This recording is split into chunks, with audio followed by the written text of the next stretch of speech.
spreading life. And glad you're here to do that. Please talk amongst yourselves. You know, get to know each other. We're all here for a common purpose, and that purpose is, you know, community. And so please feel free. The band is working up. We're going to have speakers here in a little while. So please eat some fruit, and kids jump on their jumping thing, and we'll be here. Thank you.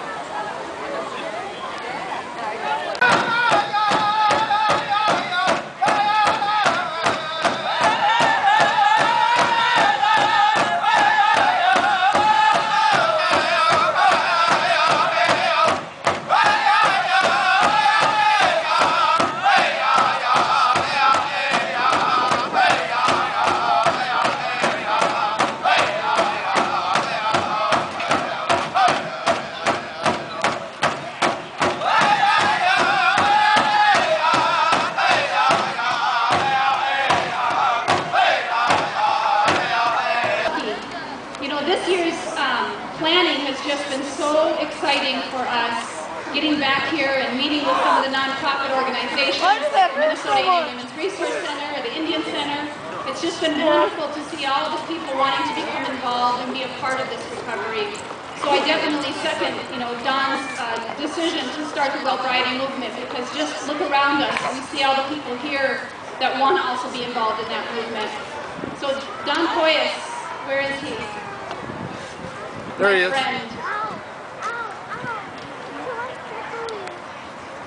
So let's give him a big round and welcome him to Minneapolis.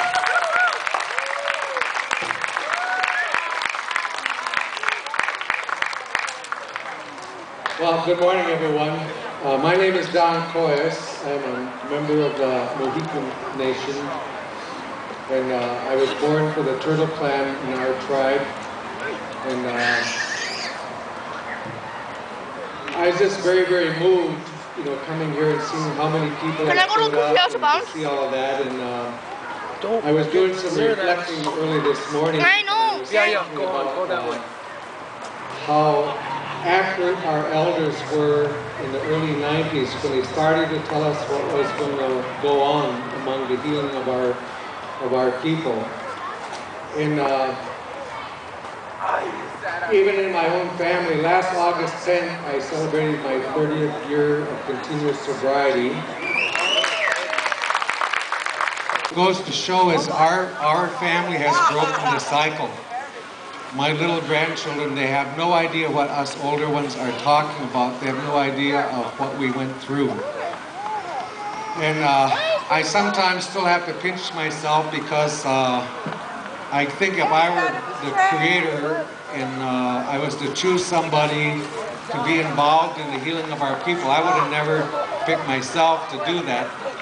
But as I begin to find out this work that's going on in the healing of our communities, it's not done by saints anyway. I haven't found a saint yet that is involved in it. But it's pretty much all of us who have found a path to recovery and have found a desire to get sober.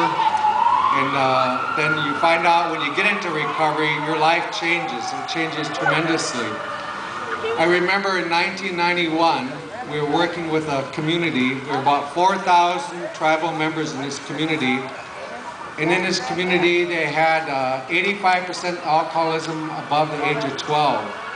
The average lifespan in this community was 37.6 years. So in other words, a lot of death. They were saying that 25% of the babies being born were fetal alcohol syndrome, FASD babies. They had only one youth graduating from high school, and of course what comes along with that was the domestic violence, sexual abuse, elderly abuse, all those things that that exist after a prolonged period of a community being involved with alcohol. And this coming May 16th, we'll be up through this area again, and then it will come in this manner.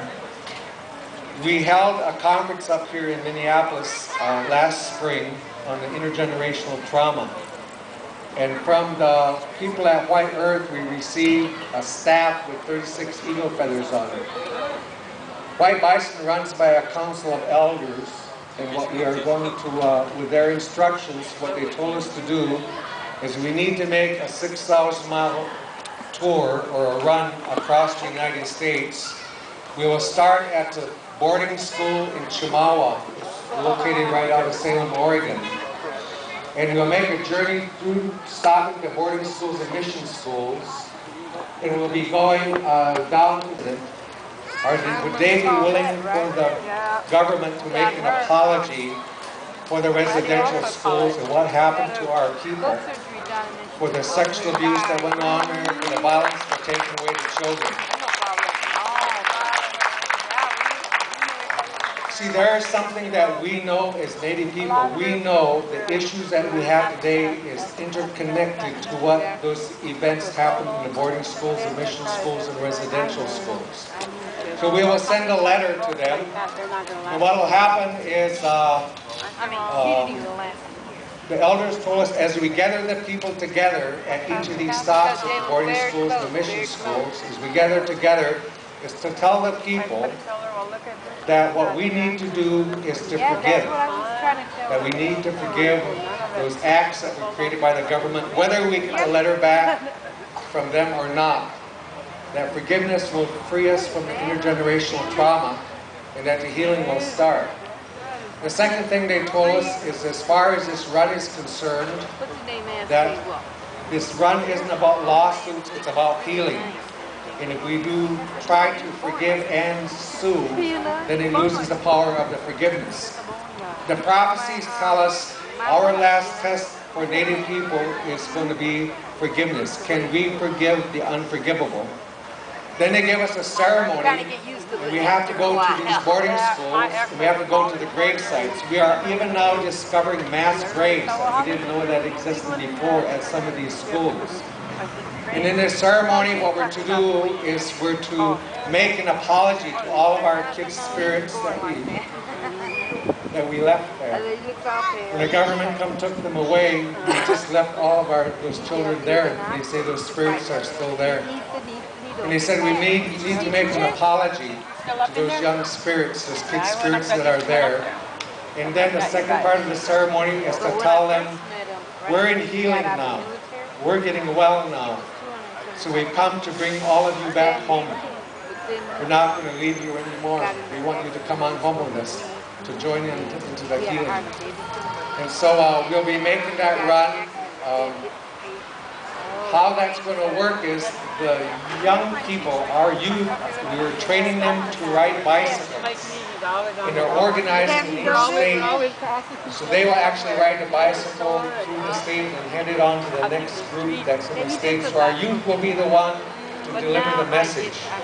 The message of the forgiveness and the message of apology, you see those things to those young spirits. Alaska, how they are participating is they are making they're carving a 40-foot totem pole. And at the base of the totem pole is going to be the hoop. That hoop man is there. And as you go up the pole, they're going to show in that totem pole how the kids were taken away from the parents. It's going to tell the story. And at the top is a big healing spirit that they're going to make. So their kids will go to the northernmost boarding school in Alaska. They're going to run down to Haines. They'll load this totem pole on a flatbed truck, and it's going to go on the whole tour across the country with us. And we're 99% sure now that the Indian Museum in Washington is going to accept that pole and put it up in the mall. This is what we heard yesterday.